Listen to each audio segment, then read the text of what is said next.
안녕하세요. 네, 안녕하세요. 오늘 출근하시는 거예요? 출근하는 지금 시간이에요. 아, 그래요? 네네. 근데 지금 비 오는데 밖에 이런 날에 혼자 가시기 안 불편하세요?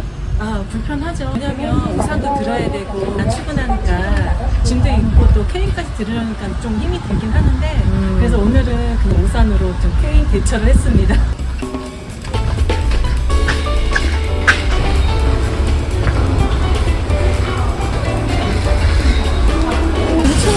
네. 커피숍이 하나 있을 거예요. 여기 맞아요. 턱이 있어가지고, 네. 비 오는 날인데도 이렇게 네. 혼자 오셨는데, 원래는 어떻게 출근하세요? 비 오는 날은 특히 더 힘든데, 대부분 장애인 콜이나 바우처 콜을 타는데, 네네. 오늘 같은 경우는 또 비가 오니까 그게 또 잘 안 잡혀요. 아, 그쵸. 장애인 콜 같은 경우도 뭐 한두 시간 정도 기다려야 되고, 바우처 콜도 잘 안 되는 편이어서 대중교통을 이용해서 오는 편이죠. 네. 어쨌든 대중교통 이용을 하실 수 있는 거잖아요. 그쵸. 시각장애인 당사자분들도 유형이 여러 가지 있으실 텐데, 네. 그러니까 제가 지금 이제 보이는 정도는 중심부는 이제 실명이 됐고요. 그 남아있는 주변 시야로, 그러니까 형태나 움직임 정도? 그러니까 사람은 있긴 한데 그 사람이 누군지는 모르고 또 여잔지 남잔지 모르고 그냥 실루엣 정도만 느낄 수 있는 정도? 근데 제가 또 분명히 망막 색소 변성이라고 해가지고 TT5 이동훈 씨 아세요? 네, 그분하고 똑같은 질환이어서 진행성이에요. 그래서 언젠가 이제 실명이 되는데 그 실명 되기 전까지는 좀 열심히 활동을 하려고 하고 있습니다. 이게 나빠지는 게 느껴지시는 건가요? 느껴져요. 그러니까 이게 그냥 안 보이는 정도가 아니라 그것도 눈앞에 또 반짝이는 광식증이 있어요. 그러니까 시야에 전체적으로 그러니까 조그만 정보들이 계속 반짝반짝거려 24시간. 그러니까 이거는 이제 눈을 감아도 생기는 거라서 망막의 문제라서 활동하기 많이 조금 힘들어요. 좀 어지럽거나 몸이 피곤하고 컨디션이 안 좋다 그러면 이 반짝이가 더 심해지거든요. 이제 그럴 때 조금 쉬어주긴 해야 돼요. 사람 욕심이라는 게 한도 끝도 없는 게, 그러니까 처음에는 조금이라도 보였으면 좋겠다. 점점 나빠지니까 그 뿌연 느낌이라도 없었으면 좋겠다. 또 진행이 되니까 이제는 이제 이 광식증만이라도 없었으면 좋겠다. 또 이렇게 느껴지는 거예요. 그래도 뭐 할 수 없죠. 이거 뭐 그냥 느끼면서 계속 활동을 해야겠죠. 저도 제가 이렇게까지 나빠질 줄은 몰랐어요. 정말. 또 계속 활동을 하니까 그거에 적응이 되어가지, 아니면 제가 활동 안 하고 집에만 있으면 적응을 못했을 것 같아요. 감각이 안 키워지잖아. 보통 때는 잘 가실 텐데, 네. 뭐 변수 같은 게 있었던 적이 있나요? 길거리에서? 그런 경우가 많죠. 아는 길이더라도 항상 그 상황이 똑같은 상황은 아니잖아요. 어떨 때는 요즘에 전자 키보드? 그런 게 아무데나 이렇게 서 있는 경우가 되게 많아서 그거에도 부닥친 적도 많았고, 또 전자 키보드 같은 경우는 쓰러질 수가 있잖아요. 그쵸. 부닥치면 엄청 아파요, 그게. 그리고 또 요즘에는 자동차 같은 경우도 전기로 다니는 차들이 있잖아요. 근데 그 차들은 소리가 안 나요. 소리가 안 나서 뒤에서 오는지 앞에서 오는지 잘 모르거든요. 그러니까 전기차 말고는 그 소리가 나니까 그 소리로 감지해서 이렇게 약간 비키거나 피할 수가 있는데, 전기차 같은 경우에는 소리가 안 나다 보니까 피할 수가 없어요.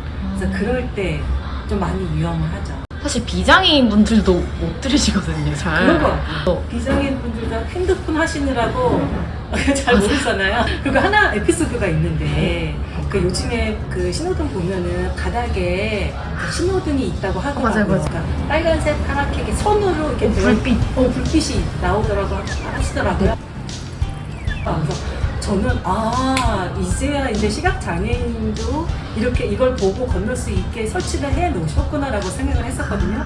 그리고 이제 장애인 인식이 많이 좋아졌다라고 생각을 했었는데, 알고 보니까 그게 그 스마트 쪽을 위한 신호등이라고 말씀을 하시더라고요. 그래서 그게 약간 그 얘기를 듣고 약간 좀 서운하긴 하더라고요. 낮에는 불빛을 감지를 못하지만 밤에는 그게 또 깜빡거리는 느낌은 알 수 있으니까 바뀌는 건 알 수 있잖아요. 맞아요. 약시분들 같은 경우에는. 그러니까 장애인들이 살기 편한 나라는 비장애인들도 다 같이 편하게 살 수 있는 나라가 되는 것 같아요.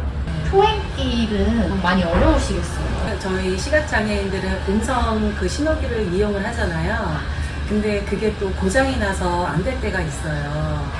그러면은 다른 사람이 건널 때까지 기다렸다가 그거를 같이 건너야 되는데 외진곳 같은 경우에는 건너는 사람들이 별로 없어요. 그럼 한참을 기다렸다가 같이 건너야 돼요. 그러니까 그런 경우가 조금 많이 힘들더라고요. 정맹분이신 같은 경우에는 그 느낌이 없잖아요. 사람이 왔는지 안 왔는지 소리로만 이제 알아야 되니까. 그러니까 요번에도 저희 집 근처에 신호등이 고장이 났었는데 제가 몇 번 전화를 해서 조금 고쳐달라고 말씀을 드렸는데 아직까지 한 달이 넘었는데도 아직까지 고쳐지질 않아가지고 한 번만 건너야 될 거를 이렇게 디귿자로 건너서 지금 출퇴근을 하고 있거든요. 요즘에 코로나 때문에 시스템들이 사회적으로 좀 변화가 계속되고 있는데 불편한 점이나 애로사항이 없으실까요? 그러니까 식당을 가더라도 그 주문을 키오스크로 해야 되는데 시각장애 같은 경우는 키오스크를 이용할 수가 없잖아요. 그렇다고 해서 키오스크에서 음성이 나오는 것도 아니고 그래서 배가 고파서 혼자 식당에 들어가게 되면 일단 주문을 못하니까 음식을 시킬 수도 없고 그렇다고 해서 홀에서 일하시는 분이 안 계시더라고요. 그래서 다 주방에 계시니까 주방에 가서 얘기할 수도 없고 그러니까 어떨 때는 주방 쪽에 가서 이 주문 좀 여기서 해도 될까요? 라고 해서 나오시는 분들도 계시는데요. 너무 바쁘시면 못 나오시더라고요. 그래서 그냥 포기하고 딴 데 가서 먹어야 되는데 또 마찬가지인 거예요. 그 상황이. 그래서 식당에 혼자 가서 밥을 먹을 수 있는 게 좀 많이 어려우신 것 같아요. 또 마트나 뭐 편의점, 뭐 커피숍 갔을 때도 무슨 맛이에요? 아, 에그 소세지 샌드? 아 그냥 몰라요. 저 그냥 아무거나 잡고 복불복이야.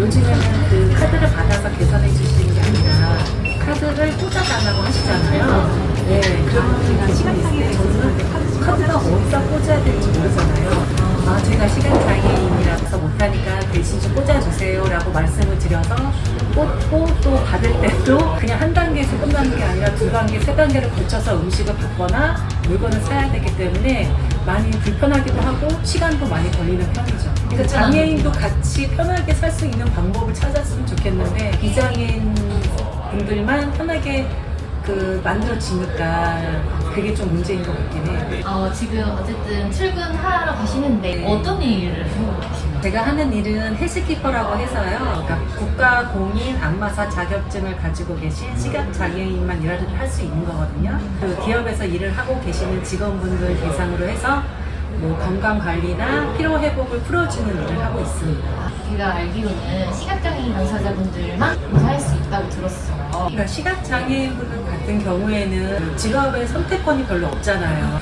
그래서 조금 안마사 말고도 또 다른 유형의 직종이 많이 좀 생겼으면 좋겠어요. 그래서 지금 제가 지금 도전하고 있는 이 시니어 모델 쪽으로 직업으로 한번 해보면 어떨까라는 생각이 들긴 하는데 이쪽 분야도 아직은 조금 시기상조인 것 같긴 해요. 2년 전부터 시니어 모델을 시작을 하고 있거든요. 그래서 제가 처음으로 시각장애 시니어 모델 1호로 지금 활동을 하고 있습니다. 이런 말씀을 드리면 사람들이 그래요.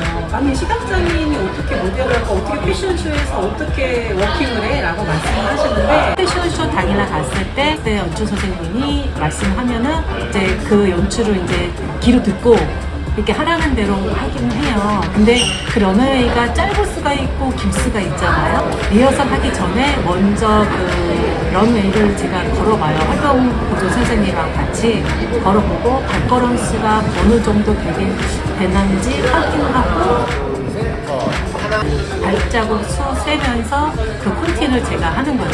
어쨌든 남들보다 숙지를 해야 될 게 그쵸. 많겠네요. 맞아요. 그럼에도 불구하고 하신 이유가 있으실 거 아니에요? 아, 네. 저는 어렸을 때부터 모델의 꿈이 있긴 했었어요. 이제 나이가 들고 또 시각장애인이 되고 그러다 보니까 당연히 그 꿈은 접어놨었죠. 그러다가 TV를 봤는데 시니어 모델이라는 게 있더라고요. 그냥 뭐 주부 모델 한번 해봐라고 딱 던졌는데 그게 저한테 콕 꽂힌 거죠. 괜찮겠다. 한번 해볼까? 근데 어떻게 하지? 안 보이는데? 조금 마음을 접었다가 이게 점점 시력이 안 좋아지고 진행이다 보니까 안 되겠다. 내가 지금 하지 않으면 더 나빠지면 아예 이 꿈은 꾸지도 못하겠다. 해보지도 못하겠다. 너무 후회가 될 것 같은 거예요. 그래서 바로 국민대학교 평생교육에 전화를 했어요. 교수님이 시각장애가 있다고 하니까 그럼 어느 정도 보느냐. 그래서 형태는 느낄 수 있다 말씀했더니 그럼 일단 와봐라. 개강하는 날 갔어요. 정신 바짝 차리고 긴장하면서 조금 잘 걸으려고 했죠. 만약에 너무 못 걸으면은 안 될 것 같은데 이럴 수도 있잖아요. 교수님께서 할 수 있을 것 같다. 괜찮다. 그래서 1년 동안 그 교육 과정을 다 밟았어요. 그러고 나서 이제 그 쇼도 하고 좀 활동을 하고 있는 거죠.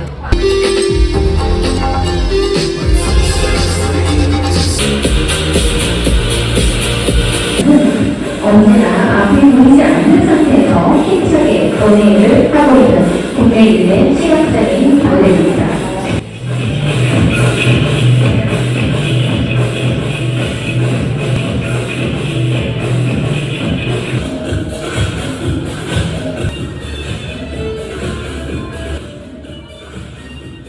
제가 또 무용을 하고 있잖아요.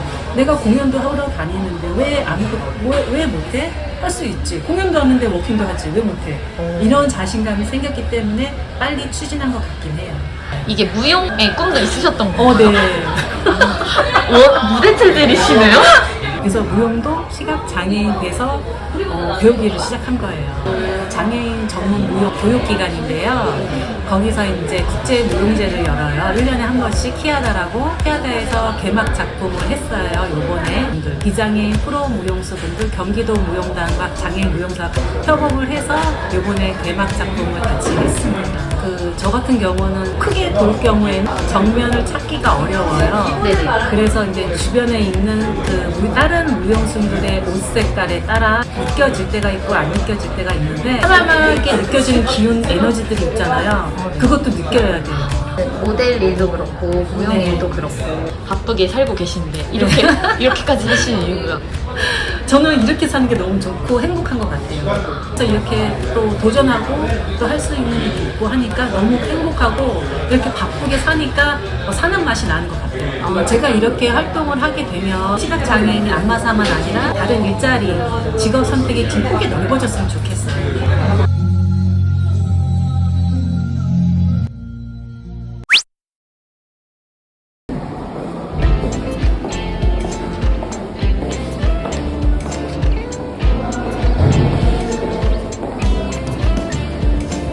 너무 잘하시네요. 스톱.